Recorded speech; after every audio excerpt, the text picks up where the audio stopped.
New functions from old. So in this section, we're going to be looking at how we can transform functions in various ways, using them to create new functions from old ones we've been working with. So we start with an idea of something called composite functions. Composite functions are the pointwise application of one function to the result of another function, which creates a third function. So the idea is that we're going to be taking one function and plugging it into another function. There's two different notations that we use to talk about composite function. The first is f open dot of g of x. You may have seen this notation if you've taken calculus before. The other notation looks like this with parentheses, f of g of x. Now, the second notation is the one we are going to be using in this class, but it means the same thing as the first notation. So if you are comfortable and used to the first notation, know that it means the same thing. So, since we haven't done composite functions before, theoretically, what we're going to do is we're going to start with what we already know to learn about what we don't know. And what we already know is mostly about functions themselves from the section What is a Function? So we start with this example. F of x equals x squared plus 3x minus 4. If we wanted to compute f of 2, we know from our What is a Function section that we're going to take that 2 and we're going to plug it in every single place that we see in x. So that'll be 2 squared plus 3 times 2 minus 4. When we crunch those numbers, we get 4 plus 6 minus 4, which gives us 6. So at this point, we should all feel relatively comfortable plugging numbers into functions. What if we now want to plug in a variable? So if I asked you to calculate f of h, how would that be different from what we did before? Well, mostly it's not that different. The only difference is that we're not going to simplify the terms. So we're still going to go ahead and we're going to plug in an h every single place that we see in x.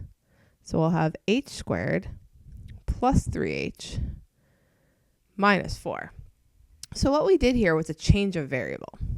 Now, notice that in the first example, we had all numbers, so we were able to simplify. But when we used a letter, we ended up with a new function where we couldn't simplify because we didn't have like terms. So what if we wanted to go ahead and find the composition of a letter plus a number? So f of h plus 2.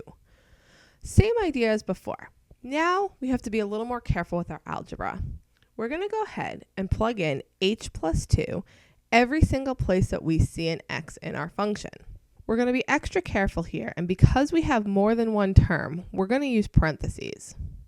So we have h plus 2 squared plus 3 times h plus 2 minus 4. So here, remember in example 1, f of 2, we crunched those numbers so we could combine like terms. In example part 2, we didn't because we didn't have like terms. Here, there are going to be like terms, but in order to be able to access them, to combine them, we have to do a little algebra. That means we're going to FOIL out that first term.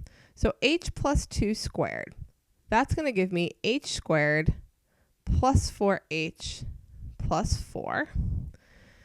Then our second term, if we go ahead and distribute the 3 in, remember that we have to distribute the 3 to every single term. So we're going to get 3h plus 6. And then don't forget your minus 4 from before. Now we want to look and see what we have so we can simplify and combine like terms. So we only have 1h squared. And then we have a 4h plus 3h. So that gives me plus 7h. And then we have a 4, a 6, and a minus 4. So that's going to give me plus 6. So my final answer here, I have an h squared plus 7h plus 6.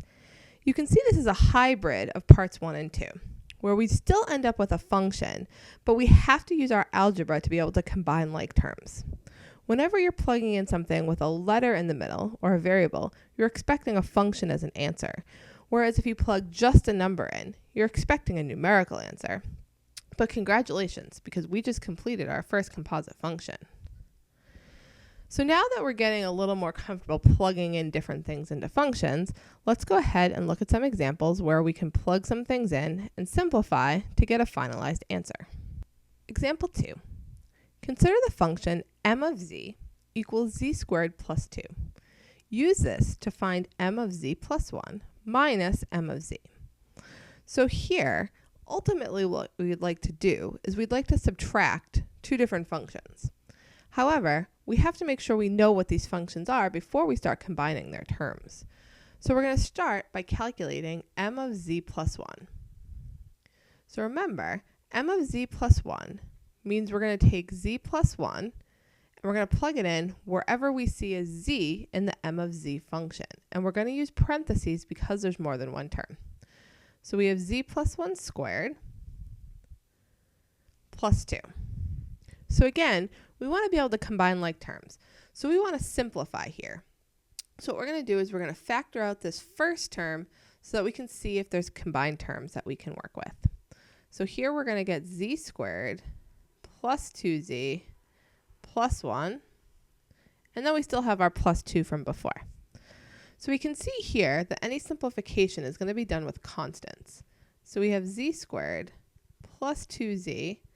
And now this 1 plus 2 gives me plus 3. So m of z plus 1 can be simplified into z squared plus 2z plus 3.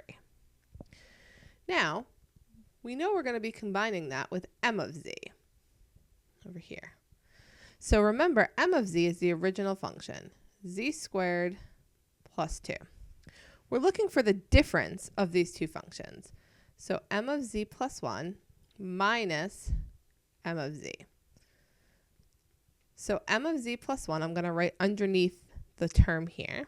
So m of z plus 1, we said was z squared plus 2z plus 3 minus, and now we said m of z is z squared plus 2. Notice that for both these functions, I use parentheses because they have more than one term. This is especially important here since we're subtracting, because that minus sign needs to go to both of those terms. So now, when we combine, we can see that we're going to have a z squared and a minus z squared. So those are going to cancel. The only single z term shows up in the first parenthesis, and that's a 2z. And then our constants, we have a 3 and a minus 2. So 3 minus 2 leaves me with plus 1. So my final answer here for my entire problem is going to be 2z plus 1. What's important is that I broke down the individual composite functions that I needed on the side before I tried to combine them, so I didn't lose anything along the way. Example 3. Now that we've gotten comfortable plugging some things in, we can take things up a level by looking at composition functions using their notation that we talked about in the definition. Here we have three different functions to consider. F of x equals x squared, g of x equals e to the x, and h of x equals the square root of x minus 2. We're going to use these functions in various ways to come up with various compositions as we practice both plugging things in, but also simplifying and looking at the algebra involved. The first composition function that we're going to consider is f of g of x. So f of g of x means that we're taking the g function and we're plugging it into the f function. So consider here that our g function is e to the x. So that means what we're looking for is f of e to the x. What that tells me is that I need to plug in e to the x into my f function wherever I see an x. So here, my f function is x squared. I'm going to use parentheses to show that the entire function is squared. So here I end up with e to the x squared. We can simplify this algebraically. If you have a power raised to a power, you can multiply those two powers together. So I could algebraically simplify this as e to the 2x. I don't need to. As long as I use parentheses, e to the x raised to the 2 is also fine. So here, I don't have any other simplifications I'd want to do, so that is my resulting new composition function. The next one we want to consider is g of f of x. So that means that I'm taking my f of x function and I'm plugging it into the g function. But my f of x function is x squared. So I'm looking for g of x squared. Well, g of x squared means I'm going to go to my g function and I'm going to plug in x squared every single place I see an x. Well, my x here is in the power of e, which means that I get e to the x squared. It's really important to note that e to the x squared is not the same thing as e to the 2x, which means that f of g of x from our first problem is not the same as g of f of x. What that tells us is that order is really important. Let's take a look at our third problem here, h of f of x. So here I'm going to take my f of x, which is x squared, and plug it into the h function. So again, I'm going to go to my h function, and wherever I see an x, I'm going to write x squared. So that gives me the square root of x squared minus 2. There's not any like terms here to combine, so I'll leave my final answer like that. Let's now consider h of g of x. So now I'm going to take my g of x function and plug it into h. So I have h of e to the x. So that means I'm going to go to my h function, and wherever I see an x, I'm going to write e to the x. So I get the square root of e to the x minus 2. Again, there's no simplification to be done here, so I will leave my final answer like that. The next function I'm going to consider is h of x. So I'm going to be composing a function with itself, which means that I'm going to be plugging in square root of x minus 2 wherever I see an x in the h function. So since the h function is the square root of x minus 2, for that first x, I have to substitute in an x minus 2, and then I have to remember the minus 2 from the outside h. It looks a little goofy. However, it's fully simplified, and I don't need to do anything else to this function. Finally, I can do something where I multiply different types of composite functions. So consider f of t plus 1 times g of t.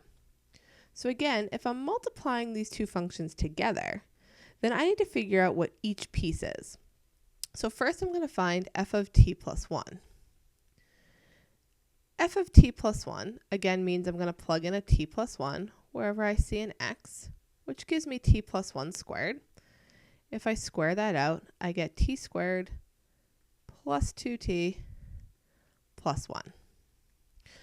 Now, I don't have any simplifications left for there, so I'm done with that part. Now I need to find g of t.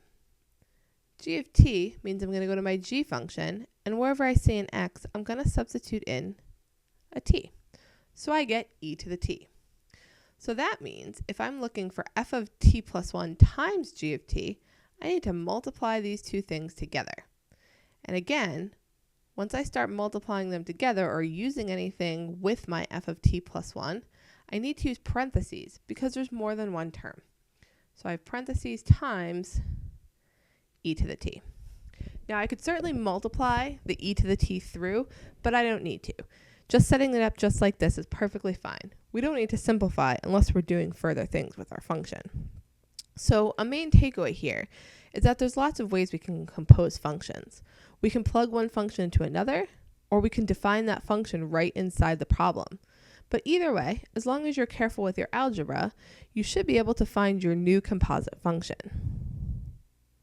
Example 4. Consider the functions f of x equals x squared, g of x equals e to the x, and h of x equals the square root of x minus 2.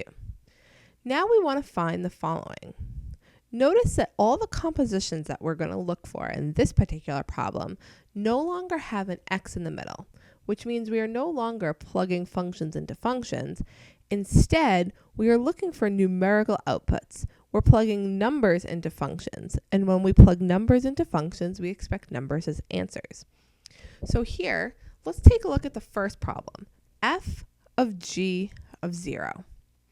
There's two different ways that we can complete this.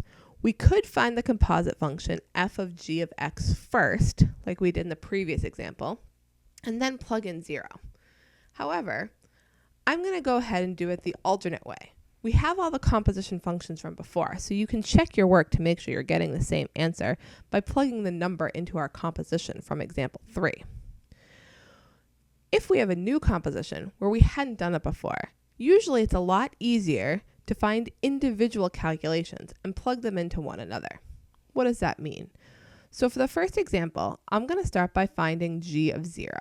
I start with the innermost computation and I get that value out.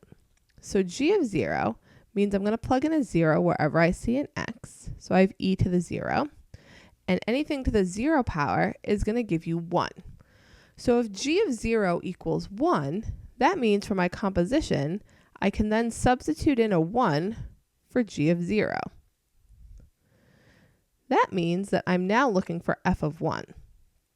F of 1 means I'm going to go to my f function and I'm going to plug in a 1 wherever I see an x. So that's 1 squared, which is 1. And again, if you go back to the original composition, we ended up with e to the 2x. And if we had plugged in a 0 there, we would have also gotten 1.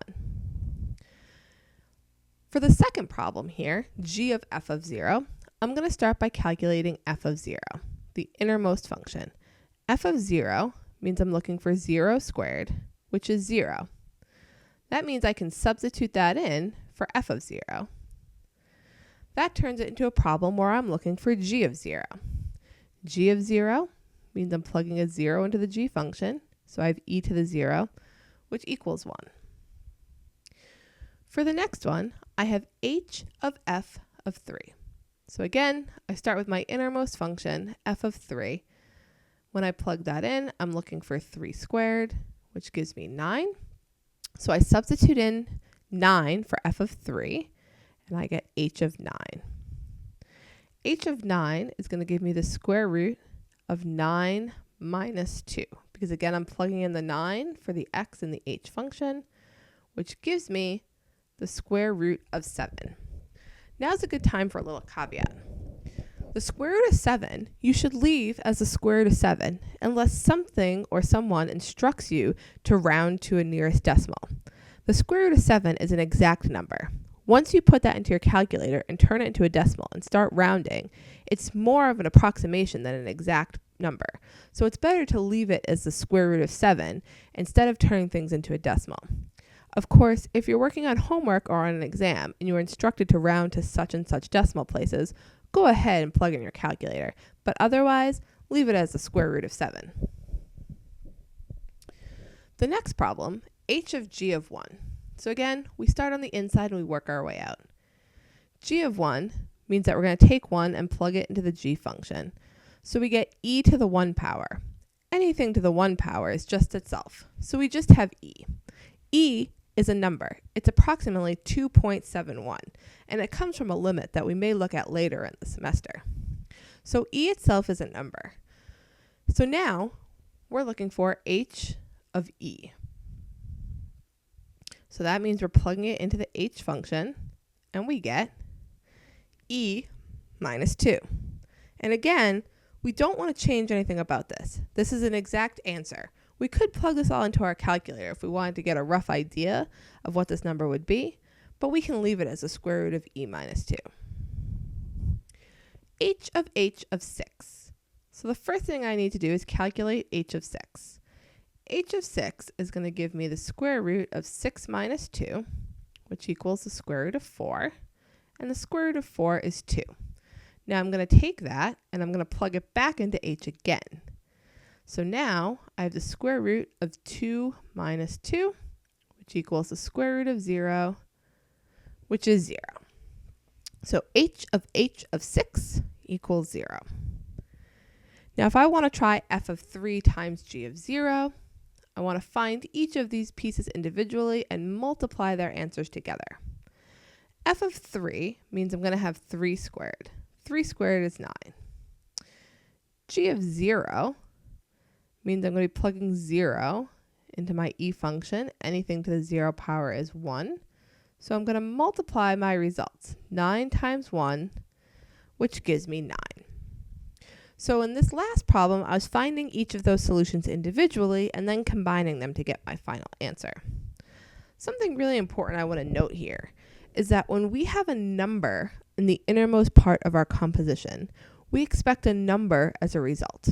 When we had a variable or a letter in the innermost part of our composition, we are expecting a function as a result. So keep those things in mind when you're doing problems, because it's always a good idea to have a rough idea of what your solution should be before you even start. Example 5. Consider the table below, which gives values of 3 functions. We're going to use different compositions to find different outputs, similar to what we did in the last problem. First, I want to take a minute to explain this type of table in case you've never seen a table with more than 2 rows. So across the very top row, we still have our independent variable x, and x can take on the values 0, 1, 2, 3, and 4. Underneath that, we have f of x, and that's going to give you the dependent values of f of x if you plug each of those independent values of x in. Underneath that, we have the dependent values for g of x based on the independent values of x. And then below that, we have the dependent values for h of x, again, based on the independent values of x. So in evaluating any of these things, we're going to be referring to the independent value of x and then finding the correct function to plug it into to find the corresponding dependent value. So for example, let's look at number 1, f of g of h of 1. So like before, we're going to start on the inside and work our way out, which means the first step is to find h of 1. H of 1 means that we're going to go to the independent value of 1 and go down to the h function to find the corresponding output. The corresponding output is 1. So that means instead of h of 1, we're going to substitute in the dependent value we found, which was 1. This results in a new function that we have to evaluate. Again, we're going to start in the middle and work our way out. So now we have g of 1 that we need to consider next. So again, we're going to go to the independent value of 1, but now we're going to go down to the g function, which is the middle row, to get our dependent output. So g of 1 gives me a dependent output of 3. So I'm going to substitute that in. That means finally, I'm looking for f of 3. So I'm going to go to the independent x value of 3. I'm going to go down to my f function, which is the row right below it, and go ahead and find the dependent output for f, which is 0. So f of g of h of 1 finally gives me a numerical answer of 0. So I started in the middle and I worked my way out. Let's take a look at the next one. So now we have g of g of g of 1. So we start in the middle and we want to find g of 1. So we go to our independent value of 1, we go down to our g dependent value, and we get 3. So that means that we can substitute that in, and now we're looking for g of 3. G of 3 means we're going to go over to the x value of 3, and again go down to the corresponding g output, which is 4. So g of 3 equals 4, which means we're now looking for g of 4. G of 4, we're going to go to the x value of 4, go down to the g row, and we see an output of 2. So g of 1 gives me a final value of 2. What this is saying is if I had the g function and I were to compose it with itself 3 times, that my new function, if I were to plug in a 1, would spit out a 2. So even though we don't know what that function is, that g of x function would have to compose itself 3 times, we can use this table to figure out what the outputs would be. So for the last problem, we're looking for h of g of f of 1. So we start by finding f of 1. So we go to the 1 value for x, then we go to the output for f, and we get 2. So now we have h of g of 2. So next we need to find g of 2.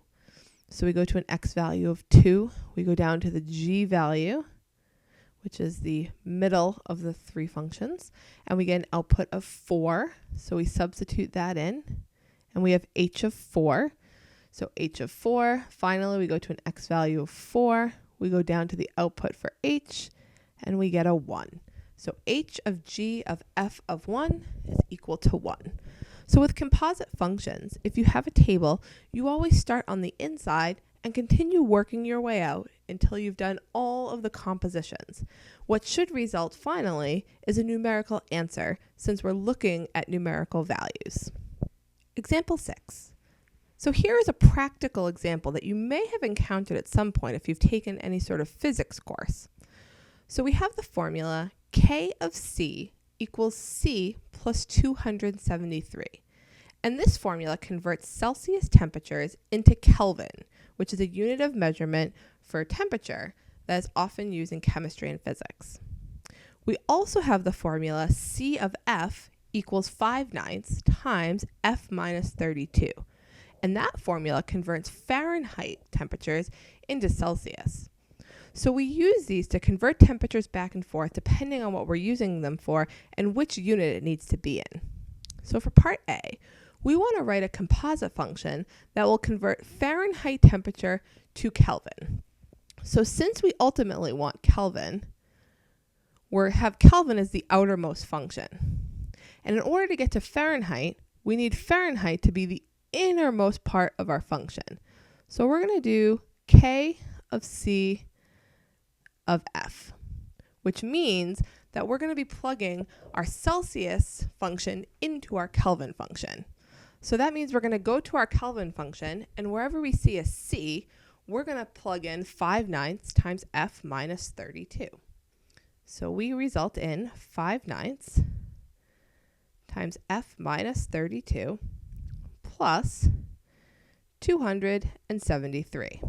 So again, I took my C function and I plugged it into the Kelvin so that my Kelvin will result from plugging in something in terms of Fahrenheit. Part B. Convert the boiling point of water, 212 degrees Fahrenheit, and the freezing point of water, 32 degrees Fahrenheit, to Kelvin.